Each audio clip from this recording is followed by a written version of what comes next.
Fala aí, galerinha, tudo bem com vocês? Bom, vamos para a terceira aula do projeto musical, onde nessa terceiro vídeo vamos falar um pouco sobre Zé Ramalho, onde ele traz a música Cidadão, onde na letra ele aborda muito, mas muito tema que dá para agregar na geografia. Vamos lá para esse vídeo 3, então? Bora pro show! Bom, quem é Zé Ramalho? Zé Ramalho é um nome artístico. O nome verdadeiro desse senhor é José Ramalho Neto. Ele é nascido em 3 de outubro de 1979. Então, atualmente, ele tem 72 anos. Ele é cantor, compositor e músico brasileiro.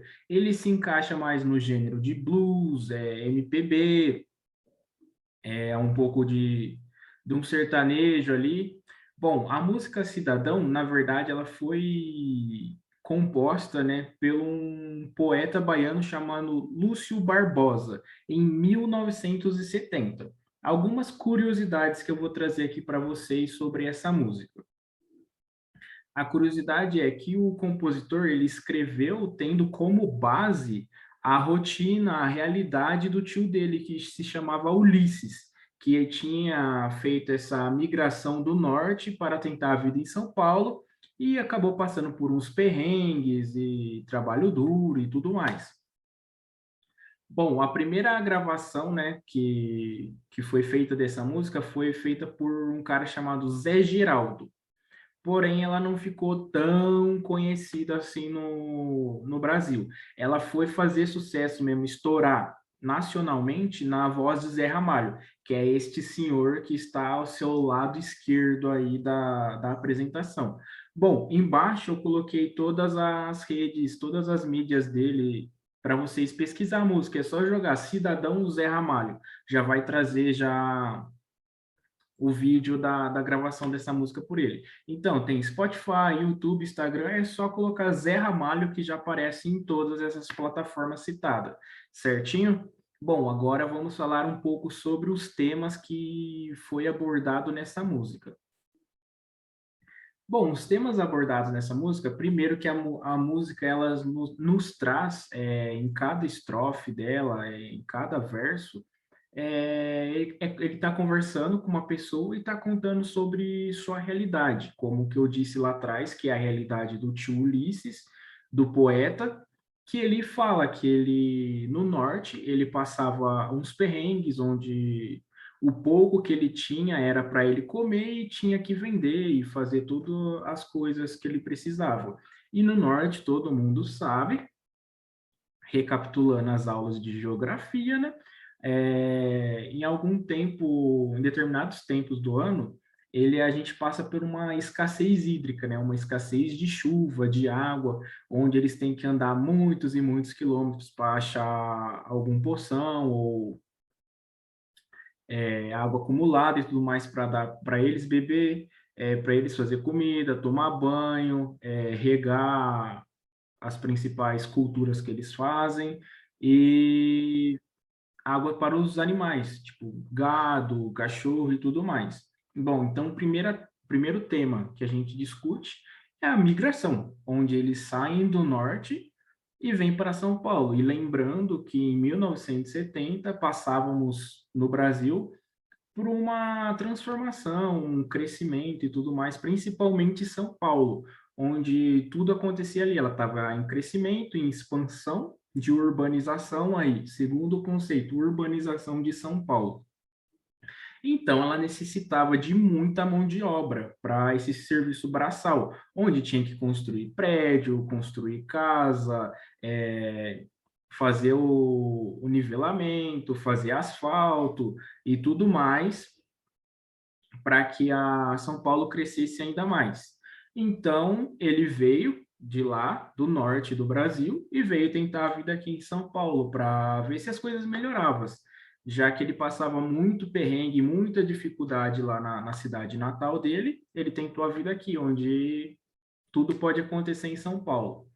E chegando aqui, ele começa a trabalhar em qual área? Na área de construção civil. Então ele começa a falar que ele construiu igreja, ele construiu escola e ele construiu prédio. Então, a gente pode falar aqui no prédio, em todos isso, que ele participou da expansão, ou seja, ele construiu vários prédios, várias igrejas, várias casas e tudo mais. Então, no prédio, a gente pode falar também sobre a verticalização de São Paulo. Ou seja, Gustavo, o que é verticalização? Verticalização é construir prédio, ou seja, o prédio é na vertical. Então, a gente começa a subir o nível, entendeu? E aqui a gente vai trabalhar também um tema muito, mas muito complexo, que é a desigualdade social, onde ele começa a falar que quando ele está construindo o prédio, depois de pronto, ele para observar o que ele ajudou a construir. Ele fala, nossa, então é isso que eu construí, e fica ali observando a construção. E chega um cidadão que ele aborda assim e fala: o cidadão chega em mim e fala: você está observando ou você está planejando como roubar? Ou seja, e porque ele trabalhou, eu usou esse termo para chamar a pessoa de cidadão, que como de uma forma de ataque, ele estava falando assim por conta ou das suas vestimentas, da classe social dele, que às vezes estava aparente, que ele não tinha um poder aquisitivo ou para morar ali ou para estar naquele local e tudo mais, então a pessoa já julgou ele como sendo um suposto ladrão, já que ele estava ali apenas parado olhando para o prédio. Então a gente está falando sobre preconceito e principalmente da desigualdade social, ou seja, temos classes muito abastadas, como temos classe totalmente que vive quase na linha da pobreza, se não menos que isso, certo? Então ele começa a falar nas próximas estrofes que ele chama esse cidadão, porque aqui no Brasil a gente pode fazer uma análise que cidadão brasileiro praticamente essas classes mais abastadas, que ela pode ficar parada, por exemplo, observando um prédio que vai falar, nossa, que pessoa culta, está admirando a arquitetura, a urbanização da cidade. Agora, se for uma pessoa de classe baixa, você está planejando assaltar, você está planejando roubar, essas coisas, essa descriminalização que a gente sofre. Então, ele trabalha esse termo cidadão com a pessoa que fez o ataque, o preconceito com ele, porque essas classes são reconhecidas na visão dele como cidadão, e ele não é visto como cidadão porque ele tem que fazer muito trabalho braçal, e o que ele constrói, ele não pode usufruir, nem muito menos parar para admirar aquilo que ele construiu. E decorrendo, ele fala também que na igreja que ele ajudou a construir com um trabalho árduo, que ele fala que as mãos dele ficaram calejadas pelo trabalho que ele prestou ali, e que ele fala que, nossa, aqui tenho muito perrengue, tenho muito problema, e o problema que eu tinha lá na minha cidade era que o pouco que eu produzia eu poderia consumir, eu poderia usufruir, não precisava estar passando por isso. Então ele encontra na igreja uma fé, que é essa fé que ele conversa com o padre, que ele vê na história de Jesus, que o padre fala para ele que Jesus também foi escorraçado, sofreu preconceito, foi humilhado, mas que para ele ter fé, para ele perseverar, para ele ter esperança de um dia melhor, de que tudo pode mudar, para ele continuar. E quando ele está construindo, ajudando a construir a escola, ele fala que ele está construindo, está fazendo o pavimento dela e tudo mais, que ali ele deixou totalmente de si tudo que ele poderia, tipo suor, força de trabalho, a garra dele, e que a coitada, a filhinha dele chega e fala: papai, é aqui que eu vou me matricular. Aí a pessoa, ou quando ele trabalha de novo, que o cidadão responde: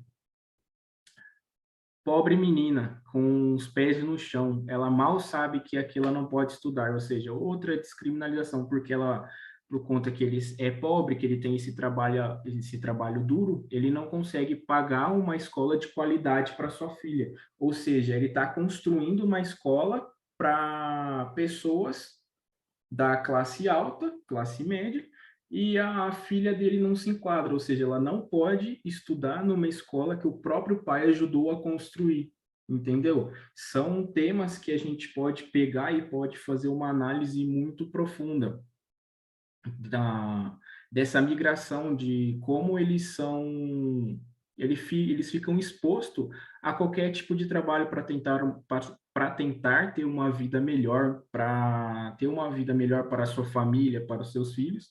Então, eles se entregam a qualquer tipo de trabalho. E que ele fala que no final do dia, que depois que ele passou tudo isso, todo esse preconceito, o que acabou com o domingo dele, porque toda essa história acontece num domingo que ele está conversando com essa pessoa que ele está contando esse preconceito, que esse preconceito que ele sofreu acabou com o domingo dele. O que resta para ele é apenas afogar suas mágoas na pinga, na bebida, para ele esquecer dessa tristeza que ele sofre, de todo esse preconceito, de toda essa realidade em que ele vive, em que ele trabalha muito e ganha muito pouco, que ele não consegue proporcionar uma vida melhor, e ele nem sabe se vai conseguir, porque o trabalho é demais e o pagamento é de menos, porque é muito complicado. Bom, essa é uma música do Cidadão, de Zé Ramalho.